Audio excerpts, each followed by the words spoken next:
My name is Monica Alford. I am the founder and CEO of Wildside Media, and I'm super excited to be inside Legacy Sessions today with Masako Morishita. I just want to say congratulations. Masako was just received the great acknowledgement as a James Beard Award finalist in 2024, and I just want to start there and say we're so excited to have you in, and I'd love to hear about that experience and how you're feeling. Yeah, well, thank you for having me, Monica. It's just been like a dream. Like, I still cannot believe it's happening in real life. This is kind of like one of my wildest American dream came true to be recognized like this for what I do, which is I cook Japanese comfort food, which is like Japanese moms have been cooking for centuries with their love, but have been overshadowed by different kind of Japanese cuisine, which is sushi or kaiseki. But so I'm just really happy that I could spotlight what we eat every day, what we are proud of, the craft of Japanese moms. And also it means so much to me because I'm an immigrant, I'm a woman, which is a little bit rare in this restaurant industry still. I'm hoping it's gonna be more of people like me. So for me to recognize like this, and this is very important. I feel like I really need to be responsible to be successful. So that way the other women like me can have a courage to follow their dreams and what they want to do in their life. Yeah, that's wonderful. Have you had any up-and-comers in hospitality reach out or, ask for your advice on things since, in general, but also since, having this recognition? Yes. I've been getting reached out on my social media, direct message, and I love that. I wanted to help out people who wanted to, pursue their dreams because it was very, very hard. When I tried to do it, I didn't know who to ask. Now I have a lot of friends and people who support me, but at the beginning that was hard. I just didn't know where to start. So whatever I can give advice to for the people who wanted to pursue their dreams, I'm all for it. Yeah, that's wonderful. Well, I have a lot of questions, but since we're on that topic, I know that you were a part of Union Market District Sunday Supper event last year. We're obviously coming up on the 2024 event on June 2nd in Dock 5. But I know you were part of the Regarding Her program, and a lot of what Sunday Supper stands for is all these different opportunities to support women entrepreneurs, specifically in hospitality. So did you feel like that was a good resource or tools to add to your toolkit to then, feel supported and grow your community? Yes. So Regarding Her is a pretty newer organization. So when I actually start to pursue this career, I actually didn't have a lot of resources, but now we have this organization to support other women in the industry. I think this is a wonderful, and I really wanted to help out as much as I can. Yeah, wonderful. That's great. So tell me about Perry's Restaurant. This is a fairly new role for you, right? How long have you been there? So I've been there about a year and a half. Okay. But the restaurant itself is actually celebrating 40 years anniversary this year. Wow. So what was it like to come in to an establishment that, kind of had been a staple of the area for a long time and known for certain types of programming and things, and to bring this, very specific, and it sounds like in some ways still pretty niche, form of cuisine to the space. What was that experience like? So it was very challenging, to be honest. When I actually first came to the restaurant, everybody was like, who are you? Because when they heard about new chef is coming in, I think everybody thought the image of chef they have, it's not like me, not like women. So first they're like, who are you? What can you do for us? So I really have to prove by working hard and producing good food to get the recognition by my staff. So I really have to make my way slowly up. But in order to do that, I really, really worked hard. Yeah. Well, I'm going to pause there just because this is literally something I just had a conversation with a friend about where they were talking about, I'm starting something new, it's entrepreneurial, and they were kind of giving me a little therapy session of, you don't want to burn out, and I said, I know there's something with me, and they said, no, it's the system. It is not cool that you've already established yourself so much in your career, and I put you on a panel with some of who I consider the hospitality stalwarts of the AAPI community, specifically for AAPI Heritage Month. But I was so proud to have you in that lineup, and you 100% should be there, and that was long Thank you. before Perry's and Yeah. you know this nomination or recognition. So I think it's really important to pause and say that it's ridiculous that in any way you felt like you had to prove yourself wherever you were, you know, but it's still that stigma. It's like we still have to do that, you know, no matter how established we already are, just because we're entering a new space or a next chapter, and that's very frustrating. So I just want to hold space for that as someone who's also experiencing it, and I think that's really amazing. Yeah, So, thank you. And then I actually knew the word glass ceiling.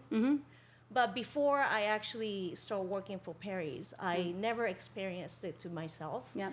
But once I start working for this role, that's like when I realized, okay, this is the glass ceiling that the people, like mostly women, are talking about. And then, I kind of like quickly realized I really have to break through. Yeah. Yeah. Yeah. Well, you have. Yeah, and we're so Thank excited. So tell me a little bit about the menu at Perry's. Like, what, you know, for folks that aren't familiar, like you said, Yeah. outside of like more traditional, like you see sushi restaurants Yeah. everywhere and stuff. So what does Japanese comfort food entail? Yeah. I know we're looking at some of it right now for Yes. those that are viewing this and not listening. Yeah. So this is also one of the service I'm really proud of. We're doing this every other Saturday. Yeah. This is a Japanese breakfast. Yeah. So we do this like very traditional Japanese breakfast. I don't think anybody in the city is offering this. This is a lot of work. It's actually a labor of love. Yeah. I actually prepped this dishes with 2 Japanese moms who I work with. So like we really like put our love into our prep.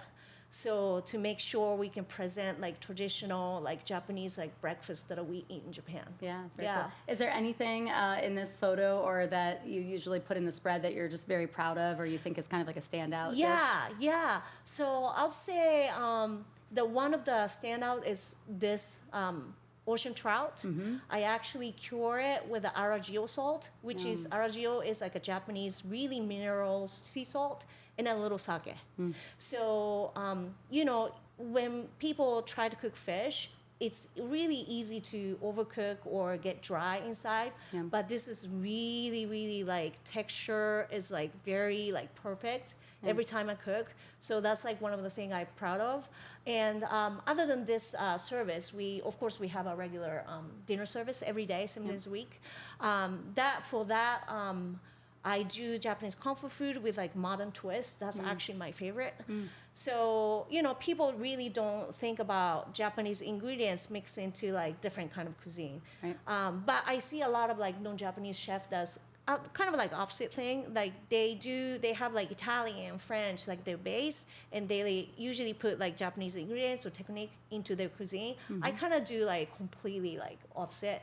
So my base is Japanese comfort food, but I actually use a lot of like European technique and ingredients such as cheese, butter, Yeah. cream, those things to make it fun. You know, I feel like people have a stereotype towards like Japanese food that it's kind of like a little bit stiff. Yeah. But I just want to make it fun. That's actually the life like philosophy of mine that my mom taught me is to have fun, like think outside the box. Because like if I'm not having fun, people don't get like a joy when they eat food. So yeah, that's what I'm trying to do.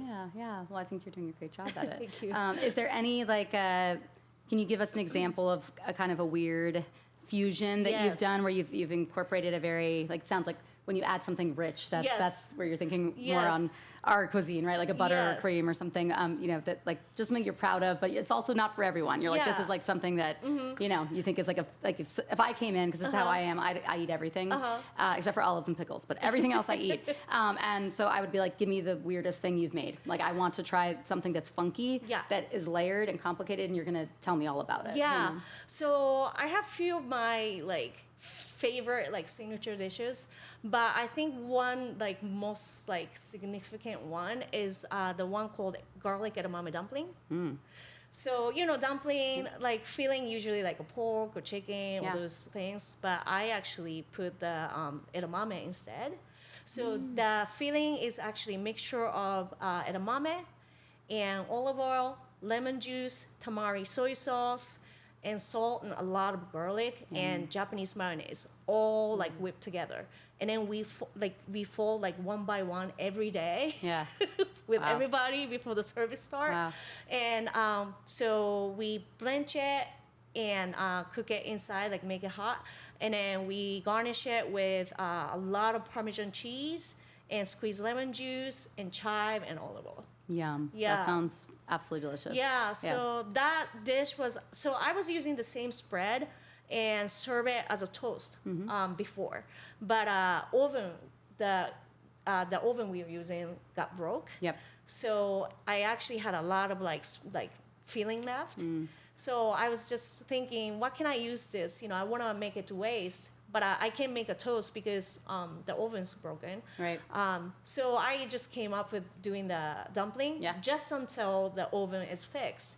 But once I start serving them, people just kind of went nuts. Yeah, yeah. And then since then, I can never Never go ever back. take it off Yeah. the menu. I'm guessing there's probably a lot of dishes over the years that have come about that way, right? Like where Yeah. there was something that was an ingredient that was missing or the oven Totally. wasn't working and suddenly it's like a hit. Yeah, like sometimes like good dish were made with accidents, you know?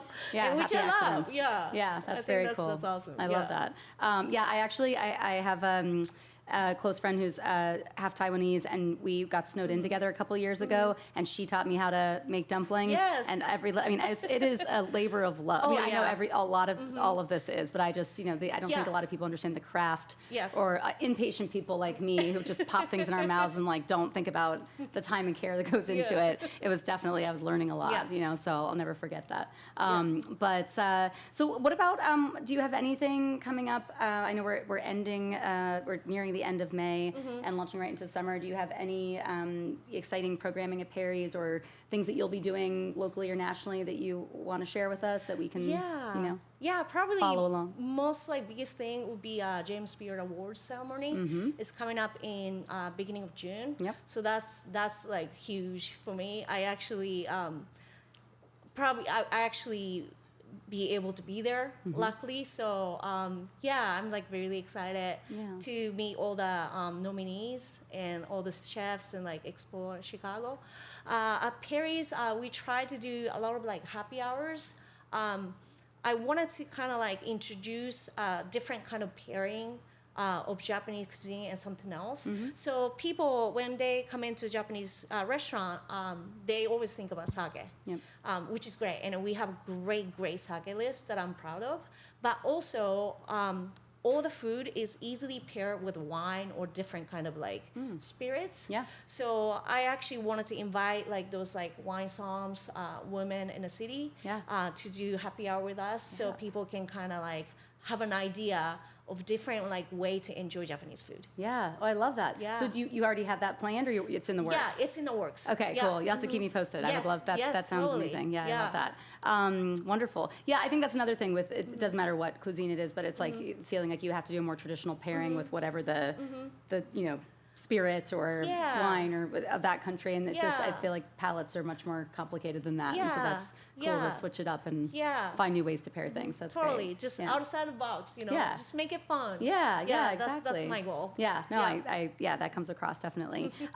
So I think really the only other question I had for you was more about, if there's any resources like regarding her or even if it's just something general, like make sure you respond to direct DMs because people really care to hear from you. Like anything that you feel like as a community we can do to support, women in hospitality, to support the AAPI community and in all industries, not just hospitality, but, like things that you found are really tangible. I keep saying like tangible toolkit. That's a term I'm using a lot recently because when I'm doing panels like we did a couple years ago, now at the end of it, we try to make sure we're incorporating questions where somebody can be taking a note and suddenly they know how to apply for a grant or they know about a leadership, or a nonprofit or a leadership opportunity that might be at no cost. It's not like one of those bougie ones where you have to be flown to the West Coast or whatever else. But so if there's anything from your personal experience or that you've learned through this process with Perry's and your nomination that you would share, so folks that want to give back and support kind of know how to do that. Yeah, just reach out. Like if you wanted to start something, if you have any questions, don't hesitate to reach out because that's kind of like what I did too. I have like some of the women chefs in the city that I really respect, that they being like really helpful to me, and I really want to return the favor to new generations. So just don't hesitate to reach out. I'm always like available for advice and like anything. Like I'm like willing to share my knowledge and my skills to whoever want to learn something from me. Yeah. So yeah, just don't hesitate. Yeah, Yeah. that's good advice. Yeah, and I think it's like you also have to be kind of thick-skinned, right? Because sometimes Oh, people are busy, or 100%. they might not give you the time of day one time, but then another Yeah. time it could have just been that the dots or the lines are not connecting or whatever that day, Yeah. And it's Oh, but yeah. I think we're in a place where post-COVID where people really want to connect. Yeah. We're hungry for it. We want to support each other. So yeah, I think that's wonderful. Yeah, totally. And then also for anybody who's listening, how can we find you? Can you give us Perry's website and IG handle and Yes, yours, or any yes. other resources? Yeah, so my IG handle is Masako_Morishita. Okay. And Perry's, if you type in like Perry's restaurant, it's gonna pop up ASAP.